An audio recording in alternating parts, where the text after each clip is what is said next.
ಮಿತ್ರರೇ ನಮಸ್ಕಾರ. ಮಿತ್ರರೇ, ಕಾಂಗ್ರೆಸ್ಗೆ ದೊಡ್ಡ ಆಘಾತ ಎದುರಾಗುವಂತಹ ಎಲ್ಲ ಲಕ್ಷಣಗಳು ಕೂಡ ಕಾಣಿಸ್ತಾ ಇದೆ. ಅದೇನು ಕೇಳಿದ್ರೆ, ಕಾಂಗ್ರೆಸ್ನ ಒಬ್ಬ ದೊಡ್ಡ ನಾಯಕ ಕಾಂಗ್ರೆಸ್ನಿಂದ ಅಂತರ ಕಾಯ್ದುಕೊಳ್ತಾ ಇದ್ದಾರೆ. ಅವರು ಕಾಂಗ್ರೆಸ್ ಅನ್ನ ಬಿಟ್ಟು ಬೇರೆ ಏನೋ ಯೋಚನೆ ಮಾಡ್ತಾ ಇದ್ದಾರೆ ಅನ್ನುವಂತಹ ಮುನ್ಸೂಚನೆ ಸಿಗ್ತಾ ಇದೆ. ರಾಹುಲ್ ಗಾಂಧಿ ಅವರನ್ನ ಕನ್ವಿನ್ಸ್ ಮಾಡೋದಕ್ಕೆ ಒಂದು ಪ್ರಯತ್ನವನ್ನ ಕೂಡ ಮಾಡಿದ್ದಾರೆ. ಆದರೆ ಮೂಲಗಳ ಪ್ರಕಾರ ಅವರು ಕನ್ವಿನ್ಸ್ ಆಗಿಲ್ಲ. ಅವರು ಪಕ್ಷವನ್ನ ಬಿಡೋದಕ್ಕೆ ತುದಿಗಾಲ್ನಲ್ಲಿ ನಿಂತಿದ್ದಾರೆ ಅಂತ ಗೊತ್ತಾಗ್ತಾ ಇದೆ. ನಾನು ಯಾರ ಬಗ್ಗೆ ಮಾತನಾಡ್ತಾ ಇದ್ದೀನಿ ಅಂತಂದ್ರೆ ಶಶಿ ತರೂರ್. ಮಿತ್ರರೇ, ಶಶಿ ತರೂರ್ ಕಾಂಗ್ರೆಸ್ನಲ್ಲಿ ದೊಡ್ಡ ಹೆಸರು. ಈ ಹಿಂದೆ ಎಐಸಿಸಿ ಅಧ್ಯಕ್ಷ ಗಾದಿಗೆ ಕೂಡ ಅವರು ಚುನಾವಣೆಯಲ್ಲಿ ಸ್ಪರ್ಧೆ ಮಾಡಿದ್ರು. ಆದರೆ ಮಲ್ಲಿಕಾರ್ಜುನ ಖರ್ಗೆ ಅವರಿಗೆ ರಾಹುಲ್ ಗಾಂಧಿ ಮತ್ತು ಸೋನಿಯಾ ಗಾಂಧಿ ಅವರ ಸಪೋರ್ಟ್ ಇದ್ದ ಕಾರಣದಿಂದಾಗಿ ಅವರೇ ಗೆಲ್ಲುವಂತಾಯಿತು. ಆದರೆ ಕಾಂಗ್ರೆಸ್ನ ಒಳಗೊಳಗೆ ಶಶಿ ತರೂರ್ ಅವರಿಗೆ ಸಾಕಷ್ಟು ಬೆಂಬಲ ಇತ್ತು. ಅಂತಿಮವಾಗಿ ಗಾಂಧಿ ಪರಿವಾರದ ಬೆಂಬಲದ ಕಾರಣದಿಂದಾಗಿ ಖರ್ಗೆ ಅವರು ಜಯ ಸಾಧಿಸಿದ್ರು. ಸದ್ಯ ಶಶಿ ತರೂರ್ ಕಾಂಗ್ರೆಸ್ನಲ್ಲಿ ರೆಬಲ್ ನಾಯಕನಂತೆ ಕಾಣಿಸಿಕೊಳ್ತಾ ಇದ್ದಾರೆ. ಅವರ ಹೇಳಿಕೆಗಳು, ಅವರ ನಡೆ ನುಡಿ ಎಲ್ಲವೂ ಕೂಡ ಕಾಂಗ್ರೆಸ್ನಿಂದ ಹೊರಗಿದ್ದಂತೆ ಕಂಡು ಬರ್ತಾ ಇದೆ. ಒಂದು ಕಡೆ ಮೋದಿಯನ್ನ ಹೊಗಳಿದ್ದಾರೆ, ಮೋದಿಯ ಫಾರಿನ್ ಟ್ರಿಪ್ ಅನ್ನು ಹೊಗಳಿದ್ದಾರೆ. ಇನ್ನೊಂದು ಕಡೆಯಲ್ಲಿ ಕೇರಳ ಸರ್ಕಾರ, ಕೇರಳದ ಲೆಫ್ಟ್ ಪಾರ್ಟಿ ಗವರ್ನಮೆಂಟ್ ಅನ್ನು ಕೂಡ ಶಶಿ ತರೂರ್ ಹೊಗಳಿದ್ದಾರೆ. ಇದರಿಂದಾಗಿ ಅವರು ಕಾಂಗ್ರೆಸ್ ಅನ್ನ ಬಿಡ್ತಾ ಇದ್ದಾರೆ ಎನ್ನುವಂತ ಮುನ್ಸೂಚನೆ ಸಿಗ್ತಾ ಇದೆ. ಮಿತ್ರರೇ, ಶಶಿ ತರೂರ್ ಪಕ್ಷವನ್ನ ಬಿಟ್ಟಿದ್ದೆ ಆದ್ರೆ ಕಾಂಗ್ರೆಸ್ಗೆ ಯಾವ ರೂಪದಲ್ಲಿ ನಷ್ಟ ಆಗುತ್ತೆ? ಶಶಿ ತರೂರ್ ಪಕ್ಷವನ್ನ ಬಿಟ್ಟು ಯಾವ ಪಕ್ಷವನ್ನ ಸೇರಬಹುದು? ಅವರು ಲೆಫ್ಟ್ ಪಾರ್ಟಿಯನ್ನ ಸೇರಬಹುದಾ ಅಥವಾ ಬಿಜೆಪಿಯನ್ನ ಸೇರಬಹುದಾ? 2026ರಲ್ಲಿ ಕೇರಳ ಚುನಾವಣೆ ಇದೆಯಲ್ಲ, ಅದಕ್ಕೂ ಶಶಿ ತರೂರ್ ಕಾಂಗ್ರೆಸ್ ಬಿಡುವ ಸುದ್ದಿಗೂ ಏನಾದರೂ ಸಂಬಂಧ ಇದೆಯಾ? ಶಶಿ ತರೂರ್ ಬಿಜೆಪಿಗೆ ಬಂದು ಮುಖ್ಯಮಂತ್ರಿ ಅಭ್ಯರ್ಥಿ ಆಗ್ತಾರಾ? ಇದೆಲ್ಲದರ ಬಗ್ಗೆ ಈ ವಿಡಿಯೋದಲ್ಲಿ ನಿಮಗೆ ಡೀಟೇಲ್ ಆಗಿ ಮಾಹಿತಿಯನ್ನು ಕೊಡ್ತೀನಿ. ನೀವು ಈ ವಿಡಿಯೋನ ಕೊನೆವರೆಗೂ ಮಿಸ್ ಮಾಡದೆ ನೋಡಿ. ಮಿತ್ರರೇ, 2019ರ ಲೋಕಸಭಾ ಚುನಾವಣೆ ಆಯ್ತಲ್ಲ, ಅದರಲ್ಲಿ ಕಾಂಗ್ರೆಸ್ನ ಹೀನಾಯ ಪ್ರದರ್ಶನವನ್ನ ನೋಡಿ ಕಾಂಗ್ರೆಸ್ನ ನಾಯಕತ್ವದ ವಿರುದ್ಧವೇ ಪಕ್ಷಕ್ಕೆ ನಿಷ್ಠರಾದಂತವರೇ ಪ್ರಶ್ನೆಯನ್ನ ಎತ್ತಿದ್ರು. ನಿಮಗೆಲ್ಲ ಗೊತ್ತೇ ಇದೆ, G23 ಗ್ರೂಪ್ ಇತ್ತು. ಅದರಲ್ಲಿ ಗುಲಾಂ ನಬಿ ಆಜಾದ್ ಇದ್ರು, ಆನಂದ್ ಶರ್ಮಾ ಇದ್ರು, ಮಿಲನ್ ದಿಯೋರಾ ಇದ್ರು, ಮನೀಶ್ ತಿವಾರಿ, ಶಶಿ ತರೂರ್, ವೀರಪ್ಪ ಮೊಯ್ಲಿ, ಪೃಥ್ವಿರಾಜ್ ಚೌಹಾಣ್, ಕಪಿಲ್ ಸಿಬಲ್, ಹೀಗೆ ಒಟ್ಟು 23 ನಾಯಕರಿದ್ರು. ಮಿತ್ರರೇ, ಇವತ್ತು ಕಾಂಗ್ರೆಸ್ನಲ್ಲಿ ಆ ನಾಯಕರ ಸ್ಥಿತಿ ಏನಾಗಿದೆ ಅಂತ ಯೋಚನೆ ಮಾಡಿ. ಗುಲಾಂ ನಬಿ ಆಜಾದ್ ಈಗಾಗಲೇ ಪಕ್ಷ ಬಿಟ್ಟು ಹೋಗಿದ್ದಾರೆ. ಮಿಲನ್ ದಿಯೋರಾ ಪಕ್ಷ ಬಿಟ್ಟು ಹೋಗಿದ್ದಾರೆ. ವೀರಪ್ಪ ಮೊಯ್ಲಿ ಪಕ್ಷದಲ್ಲೇ ಅಪ್ರಸ್ತುತರಾಗ್ಬಿಟ್ಟಿದ್ದಾರೆ. ಅದಕ್ಕೆ ವಯಸ್ಸಿನ ಕಾರಣ ಕೂಡ ಇರಬಹುದು, ಅದು ಬೇರೆ ಪ್ರಶ್ನೆ. ಆದರೆ ಅವರೆಲ್ಲರ ಪರಿಸ್ಥಿತಿಯನ್ನ ನೋಡಿ. ಆನಂದ್ ಶರ್ಮಾ ಒಂದು ಕಾಲದಲ್ಲಿ ಕಾಂಗ್ರೆಸ್ ಅನ್ನ ಪ್ರಬಲವಾಗಿ ಸಮರ್ಥಿಸಿಕೊಳ್ತಿದ್ದಂತಹ ನಾಯಕ. ಈಗ ಅವ್ರು ಯಾರನ್ನಾದ್ರೂ ನೋಡೋದಕ್ಕೆ ಸಿಗುತ್ತಾ? ಈ ಪೈಕಿ ಕಾಂಗ್ರೆಸ್ನಲ್ಲೇ ಇದ್ದು ಇಲ್ಲದಂತೆ ಇರುವಂತಹ ಇಬ್ಬರು ನಾಯಕರು ಅಂತಂದ್ರೆ ಒಬ್ರು ಮನೀಶ್ ತಿವಾರಿ, ಇನ್ನೊಬ್ರು ಶಶಿ ತರೂರ್. ಇವರಿಗೆ ಪಕ್ಷದ ನಾಯಕತ್ವದ ಬಗ್ಗೆ ಅಸಮಾಧಾನ ಇದ್ರೂ ಕೂಡ ನೇರವಾಗಿ ಇಷ್ಟು ದಿನ ತೋರಿಸ್ಕೊಳ್ತಾ ಇರಲಿಲ್ಲ. ಆದರೆ ಈಗ ಶಶಿ ತರೂರ್ ಒಂದು ಹೆಜ್ಜೆ ಮುಂದಿಟ್ಟಿದ್ದಾರೆ. ಅವರು ಪಕ್ಷದ ಬಗ್ಗೆ, ಪಕ್ಷದ ನಾಯಕತ್ವದ ಬಗ್ಗೆ ಪರೋಕ್ಷವಾಗಿ ಚಾಟಿ ಬೀಸೋದಕ್ಕೆ ಶುರು ಮಾಡಿದ್ದಾರೆ.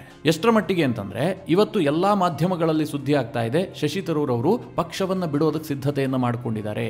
ಅವರ ಎಲ್ಲ ಹಾವಭಾವಗಳು ಅದನ್ನೇ ಸೂಚಿಸ್ತಾ ಇದೆ. ಅವರು ಬಿಜೆಪಿಗೆ ಹೋಗ್ತಾರಾ ಅಥವಾ ಲೆಫ್ಟ್ ಪಾರ್ಟಿಗೆ ಹೋಗ್ತಾರಾ? ಈ ರೀತಿಯಾದಂತಹ ಚರ್ಚೆಗಳು ಆರಂಭವಾಗಿದೆ. ಅದಕ್ಕೆ ಕಾರಣ ಆಗಿರುವಂತಹದ್ದು ಕೆಲ ಅಂಶಗಳಿದ್ದಾವೆ. ಮೊದಲನೇದಾಗಿ ನರೇಂದ್ರ ಮೋದಿ ಅವರ ಅಮೆರಿಕ ಪ್ರವಾಸ. ಅದಾದ ಬಳಿಕ ಶಶಿ ತರೂರ್ ಅವರ ಸ್ಟೇಟ್ಮೆಂಟ್ ನಿಮಗೆಲ್ಲ ಗೊತ್ತು, ನಾನು ವಿಡಿಯೋ ಮಾಡಿ ಕೂಡ ತಿಳಿಸಿದ್ದೆ. ನರೇಂದ್ರ ಮೋದಿ ಅವರು ಅಮೆರಿಕ ಪ್ರವಾಸ ಮಾಡಿದ್ದು, ಅಲ್ಲಾದಂತಹ ಬೆಳವಣಿಗೆಗಳ ಬಗ್ಗೆ ರಾಹುಲ್ ಗಾಂಧಿ ವಿಪರೀತವಾಗಿ ಟೀಕೆ ಮಾಡಿದ್ರು. ರಾಹುಲ್ ಗಾಂಧಿ ಯಾವ ಬಗ್ಗೆ ಟೀಕೆ ಮಾಡಿದ್ರು? ಮತ್ತದೇ ಅದಾನಿ ವಿಚಾರ. ನರೇಂದ್ರ ಮೋದಿ ಅವರು ಅಮೆರಿಕಕ್ಕೆ ಹೋಗಿದ್ದು ಅದಾನಿಯನ್ನ ರಕ್ಷಿಸೋದಕ್ಕೆ ಅನ್ನುವ ಲೆವೆಲ್ನಲ್ಲಿ ರಾಹುಲ್ ಗಾಂಧಿ ಮಾತನಾಡಿದ್ರು. ಆದರೆ ಶಶಿ ತರೂರ್ ಮಾತ್ರ ಅದಕ್ಕೆ ವಿರುದ್ಧವಾಗಿ ಸ್ಟೇಟ್ಮೆಂಟ್ ಅನ್ನು ಕೊಟ್ಟಿದ್ರು. ನರೇಂದ್ರ ಮೋದಿ ಅವರ ಅಮೆರಿಕ ಪ್ರವಾಸ ಅತ್ಯಂತ ಯಶಸ್ವಿಯಾಗಿದೆ. ಟ್ರಂಪೇ ಹೇಳ್ತಾ ಇದ್ದಾರೆ, ಮೋದಿ ನನಗಿಂತಲೂ ಕೂಡ ಬೆಟರ್ ನೆಗೋಷಿಯೇಟರ್ ಅಂತ. ಹಾಗೆ ಟ್ರಂಪ್ ಭಾರತಕ್ಕೆ F-35 ಅನ್ನು ಆಫರ್ ಮಾಡಿರುವಂತಹದ್ದು ನಿಜಕ್ಕೂ ಕೂಡ ದೊಡ್ಡ ಸುದ್ದಿ. ಇದೆಲ್ಲವೂ ಕೂಡ ಬಹಳ ಒಳ್ಳೆಯ ಬೆಳವಣಿಗೆ ಅಂತ ಶಶಿ ತರೂರ್ ಸ್ಟೇಟ್ಮೆಂಟ್ ಅನ್ನು ಕೊಟ್ಟಿದ್ರು. ಅದೇ ಮಿತ್ರರೇ, ಕಾಂಗ್ರೆಸ್ ನಾಯಕರು ಏನು ಹೇಳಿದ್ರು? ನರೇಂದ್ರ ಮೋದಿ ಅವರ ಭೇಟಿ ವಿಫಲವಾಗಿದೆ, ಟ್ರಂಪ್ ಬೆಲೆ ಕೊಟ್ಟಿಲ್ಲ, F-35ನ ಅವಶ್ಯಕತೆ ಭಾರತಕ್ಕಿದೆಯಾ?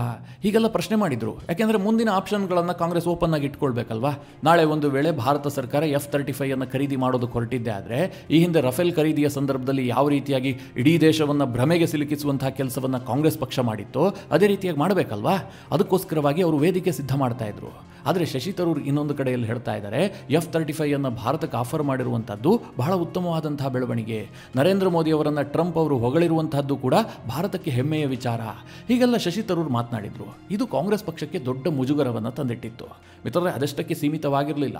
ಒಂದು ಕಡೆ ನರೇಂದ್ರ ಮೋದಿ ಅವರನ್ನ ಶಶಿ ತರೂರ್ ಹೊಗಳ್ತಾ ಇದ್ರೆ, ಇನ್ನೊಂದು ಕಡೆ ಕೇರಳದ ಲೆಫ್ಟ್ ಪಾರ್ಟಿ ಗವರ್ನಮೆಂಟ್ ಅನ್ನ ಶಶಿ ತರೂರ್ ಮುಕ್ತ ಕಂಠದಿಂದ ಶ್ಲಾಘಿಸಿದ್ರು. ಪಿಣರಾಯಿ ವಿಜಯನ್ ಸರ್ಕಾರ ಇಂಡಸ್ಟ್ರಿಯಲ್ ಪಾಲಿಸಿಯನ್ನ ಬಹಳ ಚೆನ್ನಾಗಿ ಮೇಂಟೈನ್ ಮಾಡ್ತಾ ಇದೆ. ಲೆಫ್ಟ್ ಪಾರ್ಟಿ ಸರ್ಕಾರದ ನೀತಿಯಿಂದಾಗಿ ಕೇರಳಕ್ಕೆ ಲಾಭ ಆಗಿದೆ ಅನ್ನುವಂಥ ರೀತಿಯಲ್ಲಿ ಶಶಿ ತರೂರ್ ಅವರ ಅಭಿಪ್ರಾಯ ಇತ್ತು. ಮಿತ್ರರೇ, ಇದು ದೊಡ್ಡ ಮಟ್ಟದಲ್ಲಿ ಸಂಚಲನವನ್ನು ಸೃಷ್ಟಿ ಮಾಡಿತ್ತು. ಯಾಕೆಂದರೆ ಶಶಿ ತರೂರ್ ದೇಶ ಮಟ್ಟದಲ್ಲೇ ದೊಡ್ಡ ನಾಯಕ. ಕಾಂಗ್ರೆಸ್ನಲ್ಲಿ ಇವತ್ತು ಯಾರಾದರೂ ಸ್ವಲ್ಪ ಬುದ್ಧಿವಂತ ನಾಯಕರಿದ್ದಾರೆ ಅಂತಂದರೆ ಅದರಲ್ಲಿ ಶಶಿ ತರೂರ್ ಅಗ್ರಸ್ಥಾನದಲ್ಲಿ ನಿಲ್ತಾರೆ. ಬಹಳ ಉತ್ತಮವಾದಂತಹ ವಾಗ್ಮಿ, ಅತ್ಯುತ್ತಮವಾದಂತಹ ಸಂಸದೀಯ ಪಟು. ಪಕ್ಷಾತೀತವಾಗಿ ನೋಡ್ಬೇಕು ನೀವು. ಶಶಿ ತರೂರ್ ಅವರ ಭಾಷಣವನ್ನು ಕೇಳಿದ್ರೆ ಅವರು ಟೀಕಿಸೋದೇ ಆಗಿರಲಿ, ಅದರಲ್ಲೊಂದು ವ್ಯಾಲ್ಯೂ ಇರುತ್ತೆ. ಟೀಕಿಸ್ತಾ ಇದ್ರೆ ಅದರಲ್ಲಿ ಏನೊಂದು ಅರ್ಥ ಇರುತ್ತೆ. ಲೋಕಸಭೆಯಲ್ಲಿ ನಿಂತ್ಕೊಂಡು ಜೊಳ್ಳು ಮಾತುಗಳನ್ನು ಶಶಿ ತರೂರ್ ಯಾವತ್ತೂ ಆಡಿಲ್ಲ. ಟು ದಿ ಪಾಯಿಂಟ್ ಮಾತನಾಡುವಂತಹ ನಾಯಕ. ಅಂತಹ ಶಶಿ ತರೂರ್ ಒಂದು ಕಡೆ ಕೇರಳ ಸರ್ಕಾರವನ್ನು ಹೊಗಳ್ತಾ ಇದ್ದಾರೆ, ಇನ್ನೊಂದು ಕಡೆ ನರೇಂದ್ರ ಮೋದಿ ಅವರ ಅಮೆರಿಕ ಪ್ರವಾಸವನ್ನು ಹೊಗಳ್ತಾ ಇದ್ದಾರೆ. ಇದು ಕಾಂಗ್ರೆಸ್ ಪಕ್ಷಕ್ಕೆ ದೊಡ್ಡ ಮುಜುಗರವನ್ನು ತಂದಿತ್ತು. ಈ ಹಿನ್ನೆಲೆಯಲ್ಲಿ ರಾಹುಲ್ ಗಾಂಧಿ ಏನು ಮಾಡ್ತಾರೆ, ಶಶಿ ತರೂರ್ ಅವರನ್ನು ಕರೆದು ಮಾತನಾಡಿಸುವಂಥ ಒಂದು ಪ್ರಯತ್ನ ಮಾಡ್ತಾರೆ. ಆದರೆ ಆ ಮಾತುಕತೆ ಫಲಪ್ರದ ಆಗಿಲ್ಲ ಅಂತ ದೆಹಲಿ ಮೂಲದಿಂದ ಸುದ್ದಿ ಬರ್ತಾ ಇದೆ. ಶಶಿ ತರೂರ್ ಏನು ಸಮಾಧಾನ ಆಗಿಲ್ಲ ಅಂತ. ಯಾಕೆಂದರೆ ಶಶಿ ತರೂರ್ ಒಂದಷ್ಟು ಬೇಡಿಕೆಗಳನ್ನು ಇಟ್ಟಿದ್ರು.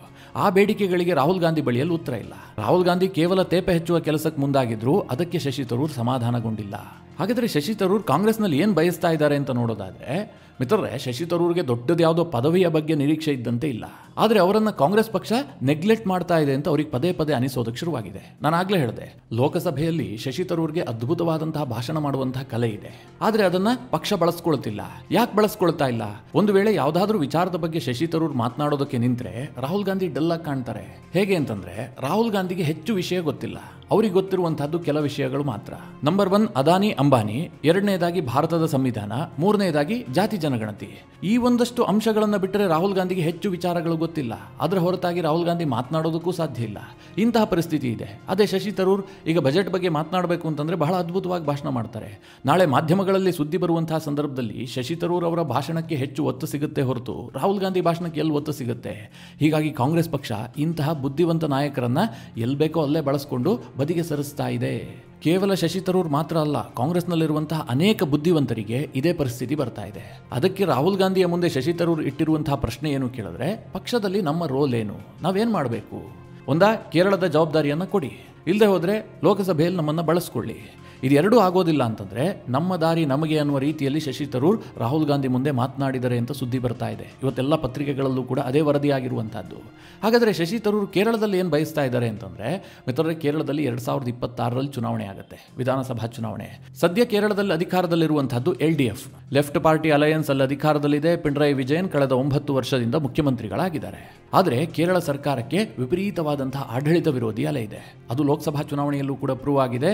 ಸ್ಥಳೀಯವಾಗಿ ಅದು ಎದ್ದು ಕಾಣ್ತಾ ಇದೆ. ಇದರ ಲಾಭ ಯಾರಿಗಾಗುತ್ತೆ? UDFಗಾಗುತ್ತೆ. UDFಗಾಯಿತು ಅಂತಂದರೆ ಕಾಂಗ್ರೆಸ್ ಅಧಿಕಾರಕ್ಕೆ ಬರುತ್ತೆ. ಮಿತ್ರರೇ, ಅದಕ್ಕೋಸ್ಕರವಾಗಿ ಕಾಂಗ್ರೆಸ್ನಲ್ಲಿ ಮುಖ್ಯಮಂತ್ರಿ ಗಾದಿಗಾಗಿ ಈಗಲೇ ಪೈಪೋಟಿ ಆರಂಭವಾಗಿದೆ. ಹೇಗೆ ಅಂತಂದ್ರೆ, ಒಂದು ಕಡೆ ರಾಹುಲ್ ಗಾಂಧಿ ಅವರ ರೈಟ್ ಹ್ಯಾಂಡು ಲೆಫ್ಟ್ ಹ್ಯಾಂಡು ಆಗಿ ಒಂದು ರೀತಿಯಲ್ಲಿ PA ಕೆಲಸ ಮಾಡ್ತಾ ಇರುವಂತಹ KC ವೇಣುಗೋಪಾಲ್ ಅವರಿಗೇನು ಉದ್ದೇಶ ಇದೆ? ನಾಳೆ ಕೇರಳದಲ್ಲಿ ಕಾಂಗ್ರೆಸ್ ಅಧಿಕಾರಕ್ಕೆ ಬಂದಿದ್ದೆ ಆದರೆ ನಾನು ಮುಖ್ಯಮಂತ್ರಿ ಆಗಬೇಕು ಅಂತ KC ವೇಣುಗೋಪಾಲ್ ಅಂದುಕೊಂಡಿದ್ದಾರೆ. ಅದಕ್ಕೇನು ಮಾಡಬೇಕು? ಶಶಿ ತರೂರ್ ಅವರನ್ನ ಆದಷ್ಟು ಸೈಡ್ ಲೈನ್ ಮಾಡಬೇಕು. KC ವೇಣುಗೋಪಾಲ್ ಈಗಾಗಲೇ AICCಯ ಜನರಲ್ ಸೆಕ್ರೆಟರಿ ಆಗಿದ್ದಾರೆ. ರಾಹುಲ್ ಗಾಂಧಿಗೆ ಅತ್ಯಂತ ಆಪ್ತವಾದಂತಹ ನಾಯಕ.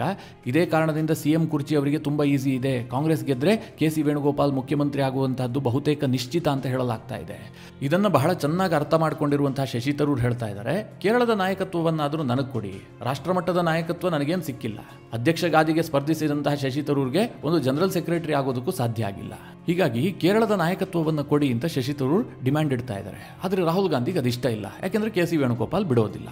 ಈ ಕಾರಣದಿಂದಲೇ ಮಿತ್ರರೇ ಗೊಂದಲ ನಿರ್ಮಾಣ ಆಗಿರೋದು. ಶಶಿ ತರೂರ್ ಸದ್ಯ ಪಕ್ಷ ಬಿಡೋದಕ್ಕೆ ಸಿದ್ಧರಾಗಿ ನಿಂತಿದ್ದಾರೆ ಅಂತ ಹೇಳಲಾಗ್ತಾ ಇದೆ. ಇದಕ್ಕೆ ಕೆಲವೊಂದಷ್ಟು ಸಣ್ಣದಾದಂತಹ ಮುನ್ಸೂಚನೆ ಕೂಡ ಸಿಗ್ತಾ ಇದೆ. ಅದು ಹೇಗೆ ಅಂತಂದ್ರೆ, ಈ ಬಾರಿ ನರೇಂದ್ರ ಮೋದಿ ಅವರು ಲೋಕಸಭೆಯಲ್ಲಿ ಮಾತನಾಡುವಂತಹ ಸಂದರ್ಭದಲ್ಲಿ ವಿದೇಶಾಂಗ ನೀತಿಯನ್ನು ಪ್ರಸ್ತಾಪ ಮಾಡಿದ್ರು. ನೆಹರು ಅವರು ಫಾರಿನ್ ಪಾಲಿಸಿ ಹೆಸರಿನಲ್ಲಿ ಏನೇನು ಮಾಡಿದ್ರು, ಯಾವ ರೀತಿಯಾಗಿ ಭಾರತಕ್ಕೆ ಕೆಟ್ಟ ಹೆಸರು ಬಂದಿತ್ತು, ಇದನ್ನೆಲ್ಲ ಮಾರ್ಮಿಕವಾಗಿ ನರೇಂದ್ರ ಮೋದಿ ಅವರು ಪ್ರಸ್ತಾಪ ಮಾಡ್ತಾ ಇದ್ರು. ಆ ಸಂದರ್ಭದಲ್ಲಿ ನರೇಂದ್ರ ಮೋದಿ ಅವರು ಶಶಿ ತರೂರ್ ಅವರ ಮುಖವನ್ನು ನೋಡಿ, ಶಶಿ ತರೂರ್ ಅವರೇ, ನಿಮ್ಮಂತಹ ಡಿಪ್ಲೊಮ್ಯಾಟ್ಗಳಿಗೆ ನಾನು ಹೇಳ್ತಾ ಇಲ್ಲ ಅಂತ ಉಲ್ಲೇಖ ಮಾಡಿದ್ರು. ಅಲ್ಲಿ ಶಶಿ ತರೂರ್ ಅವರು ಕೂಡ ಸ್ಮೈಲ್ ಮಾಡಿದ್ರು. ಅಂದ್ರೆ ಮಿತ್ರರೇ, ಅದು ಶಶಿ ತರೂರ್ ಅವರಿಗೆ ನರೇಂದ್ರ ಮೋದಿ ಅವರು ಓಪನ್ ಆಗಿ ಶಾಬಾಸ್ ಹೇಳಿದ ಹಾಗೆ. ಇದಾದ ಬಳಿಕ ಶಶಿ ತರೂರ್ ಅವರು ನರೇಂದ್ರ ಮೋದಿ ಅವರ US ಪ್ರವಾಸವನ್ನು ಹೊಗಳಿದ್ರು, ಲೆಫ್ಟ್ ಪಾರ್ಟಿ ಬಗ್ಗೆ ಮಾತನಾಡಿದ್ರು. ಇದೆಲ್ಲದೂ ಕೂಡ ಈಗ ಕಾಂಗ್ರೆಸ್ ಪಕ್ಷದಲ್ಲಿ ದೊಡ್ಡ ಸಂಚಲನವನ್ನು ಸೃಷ್ಟಿ ಮಾಡಿದೆ. ರಾಹುಲ್ ಗಾಂಧಿ ಅವರು ಈ ಕರೆದು ಮಾತನಾಡುವಂತಹ ಪ್ರಯತ್ನ ಮಾಡಿದ್ದಾರೆ. ಮಿತ್ರರೇ, ರಾಹುಲ್ ಗಾಂಧಿ ಅವರಿಗೆ ಯಾರನ್ನೂ ಕನ್ವಿನ್ಸ್ ಮಾಡುವಂತಹ ಕೆಪಾಸಿಟಿ ಇಲ್ಲ. ಇದೇ ಕಾರಣದಿಂದಾಗಿ ಕಾಂಗ್ರೆಸ್ ಪಕ್ಷ ಅನೇಕ ಒಳ್ಳೊಳ್ಳೆ ನಾಯಕರನ್ನು ಕಳೆದುಕೊಂಡಿದೆ. ಉದಾಹರಣೆಗೆ ಹೇಳಬೇಕು ಅಂತಂದ್ರು, ಈಗ ಅಸ್ಸಾಂನ ಮುಖ್ಯಮಂತ್ರಿ ಆಗಿರುವಂತಹ ಹಿಮಂತ ಬಿಸ್ವಾ ಸರ್ಮಾ BJPಯಲ್ಲಿ ದೊಡ್ಡ ನಾಯಕ ಅಂತ ಅನ್ಸ್ಕೊಂಡಿದ್ದಾರೆ. ಇವರ ಮೂಲ ಯಾವುದು? ಕಾಂಗ್ರೆಸ್. ಅವ್ರು ಯಾಕೆ ಕಾಂಗ್ರೆಸ್ ಅನ್ನ ಬಿಟ್ಟರು ಹೇಳಿ? ಇದೇ ರಾಹುಲ್ ಗಾಂಧಿ ಅವರ ಮೇಲಿನ ಸಿಟ್ಟಿನ ಕಾರಣದಿಂದಾಗಿ. ಅವರೇ ಓಪನ್ ಆಗಿ ಹೇಳ್ಕೊಂಡಿದ್ದಾರೆ. ಒಮ್ಮೆ ಅಸ್ಸಾಂನ ಚುನಾವಣಾ ವಿಚಾರವನ್ನ ಕುರಿತಾಗಿ ಚರ್ಚೆ ಮಾಡೋದಕ್ಕೆ ರಾಹುಲ್ ಗಾಂಧಿ ಅವರ ಮನೆಗೆ ಹೋಗಿದ್ರಂತೆ ಹಿಮಂತ ಬಿಸ್ವಾ ಶರ್ಮಾ ಜೊತೆಗೆ ಒಂದು 3-4 ಜನ ನಾಯಕರು. ಆ ಸಂದರ್ಭದಲ್ಲಿ ರಾಹುಲ್ ಗಾಂಧಿ ಅವರು ನಾಯನ್ನ ಹಿಡ್ಕೊಂಡು ಮುದ್ದಾಡ್ತಾ ಇದ್ರಂತೆ. ಹಿಮಂತ ಬಿಸ್ವಾ ಶರ್ಮಾ ಸೇರಿದಂತೆ ಕೆಲ ನಾಯಕರು ಬಂದರೂ ಕೂಡ ರಾಹುಲ್ ಗಾಂಧಿ ಅಷ್ಟೇನು ಗಮನ ಕೊಟ್ಟಿರಲಿಲ್ವಂತೆ. ಅದಾದ ಬಳಿಕ ಇವರಿಗೆ ಅಂತ ಬಿಸ್ಕೆಟ್ ಅನ್ನ ತಂದಿಡಲಾಗತ್ತಂತೆ. ಆಗ ರಾಹುಲ್ ಗಾಂಧಿ ಮುದ್ದಾಡ್ತಾ ಇದ್ರಲ್ಲ ಆ ನಾಯಿ, ಆ ಬಿಸ್ಕೆಟ್ ಅನ್ನ ಕಚ್ಚುತ್ತಂತೆ. ಅದಾದ ಬಳಿಕ ರಾಹುಲ್ ಗಾಂಧಿ ಅದೇ ಬಿಸ್ಕೆಟ್ ಅನ್ನ ಹಿಮಂತ ಬಿಸ್ವಾ ಶರ್ಮಾಗೆ ತಿನ್ನೋದು ಕೇಳ್ತಾರಂತೆ. ಉಳಿದ ನಾಯಕರು ರಾಹುಲ್ ಗಾಂಧಿ ಕೊಟ್ಟರು ಅಂತ ಹೇಳಿ ಅದೇ ಬಿಸ್ಕೆಟ್ ಅನ್ನ ತಿಂದ್ರಂತೆ. ಆದರೆ ಹಿಮಂತ ಬಿಸ್ವಾ ಶರ್ಮಾಗೆ ಅದು ಅವಮಾನಕಾರಿಯಾದಂತಹ ಘಟನೆಯಾಗಿತ್ತು. ನಾಯಿ ತಿಂದಂತಹ ಬಿಸ್ಕೆಟ್ ಅನ್ನ ನಮಗೆ ಹಾಕ್ತಾ ಇದಾರಲ್ಲ, ಇವರಿಗೆ ಸೀರಿಯಸ್ನೆಸ್ಸೇ ಇಲ್ಲ. ನಾವು ಚುನಾವಣೆಯ ಬಗ್ಗೆ ಚರ್ಚೆ ಮಾಡೋದಕ್ಕೆ ಬಂದ್ರೆ ಇವರು ನಾಯನ್ ಮುದ್ದು ಮಾಡ್ತಾ ಕೂತಿದಾರಲ್ಲ ಅಂತ ಹೇಳಿ ವಿಪರೀತವಾಗಿ ಕೋಪ ಬಂತಂತೆ. ಆನಂತರ ಅವರು ಪಕ್ಷ ಬಿಡೋದಕ್ಕೆ ಸಿದ್ಧ ಆಗ್ತಾರೆ. ಆಗ್ಲೂ ರಾಹುಲ್ ಗಾಂಧಿ ಹೋಗೋದಾದ್ರೆ ಹೋಗ್ಲಿ ಆತ ಅಂತ ಹೇಳ್ಬಿಟ್ಟಿದ್ರಂತೆ. ಇವತ್ತು ಅಸ್ಸಾಂನಲ್ಲಿ ಕಾಂಗ್ರೆಸ್ನ ಪರಿಸ್ಥಿತಿ ಏನಾಗಿದೆ ನೋಡಿ. ಈಗಲೂ ಮಿತ್ರರೇ, ಅನೇಕ ನಾಯಕರನ್ನು ಕಾಂಗ್ರೆಸ್ ಕಳೆದುಕೊಂಡಿದೆ.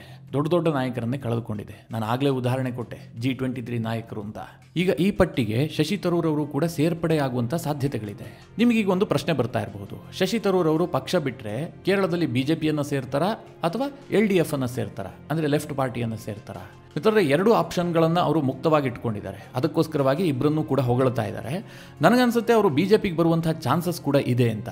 ಯಾಕೆ ಅಂತಂದರೆ ಶಶಿ ತರೂರ್ ತಿರುವನಂತಪುರದಲ್ಲಿ 2009ರಿಂದ ನಿರಂತರವಾಗಿ ಲೋಕಸಭಾ ಕ್ಷೇತ್ರಕ್ಕೆ ನಿಂತು ಗೆಲ್ತಾ ಇದ್ದಾರೆ. ಈ ಬಾರಿ ಕೂಡ ಬಿಜೆಪಿ ಪ್ರಬಲವಾದಂತಹ ಸ್ಪರ್ಧೆ ಒಡ್ಡಿತ್ತು. ರಾಜೀವ್ ಚಂದ್ರಶೇಖರ್ ಕೇಂದ್ರದಲ್ಲಿ ಈ ಹಿಂದೆ ಸಚಿವರಾಗಿದ್ದರು, ಅವರೇ ಸ್ಪರ್ಧೆ ಮಾಡಿದ್ರು. ಆದರೆ ಶಶಿ ತರೂರ್ ಸಣ್ಣ ಅಂತರದಲ್ಲಿ ಗೆದ್ರು. 16,077 ಮತಗಳ ಅಂತರದಿಂದ ರಾಜೀವ್ ಚಂದ್ರಶೇಖರ್ ಅವರನ್ನ ಸೋಲಿಸ್ತಾರೆ. ಆದರೆ ಶಶಿ ತರೂರ್ಗೆ ಅನ್ನಿಸ್ತಾ ಇದೆ ಕೇರಳದಲ್ಲಿ ಬಿಜೆಪಿ ನಿಧಾನವಾಗಿ ಎಮರ್ಜ್ ಆಗ್ತಾ ಇದೆ ಅಂತ. ಈಗ ತಿರುವನಂತಪುರಂ ಲೋಕಸಭಾ ಕ್ಷೇತ್ರವನ್ನೇ ನೋಡೋದಾದ್ರೆ ಅಲ್ಲಿರುವಂತಹದ್ದು ಒಟ್ಟು 7 ವಿಧಾನಸಭಾ ಕ್ಷೇತ್ರಗಳು. ಆ 7 ವಿಧಾನಸಭಾ ಕ್ಷೇತ್ರಗಳ ಪೈಕಿ 3 ವಿಧಾನಸಭಾ ಕ್ಷೇತ್ರದಲ್ಲಿ ಬಿಜೆಪಿ ಲೀಡನ್ನು ಪಡೆದುಕೊಂಡಿದೆ. ಕೇವಲ 4ರಲ್ಲಿ ಮಾತ್ರ ಕಾಂಗ್ರೆಸ್ಗೆ ಲೀಡ್ ಸಿಕ್ಕಿದೆ. ಹಂತ ಹಂತವಾಗಿ ಕೇರಳದಲ್ಲಿ ಬಿಜೆಪಿ ಭದ್ರಗೊಳ್ತಾ ಇದೆ. ಜೊತೆಗೆ ಮಿತ್ರರೇ, ಕಳೆದ ವಿಧಾನಸಭಾ ಚುನಾವಣೆಯಲ್ಲಿ NDAಗೆ ಸಿಕ್ಕಂತಹ ಒಟ್ಟು ಮತಗಳು 12.4% ಅಷ್ಟೇ. ಆದರೆ ಈ ಬಾರಿ ಲೋಕಸಭಾ ಚುನಾವಣೆಯಲ್ಲಿ ಇದು 15.64%ಗೆ ಏರಿಕೆಯಾಗಿದೆ. ಕೇರಳದಲ್ಲಿ ಬಿಜೆಪಿ ಪ್ರಾಬ್ಲಮ್ ಏನು ಕೇಳಿದ್ರೆ ಪ್ರಬಲವಾದಂತಹ ನಾಯಕತ್ವ ಇಲ್ಲ.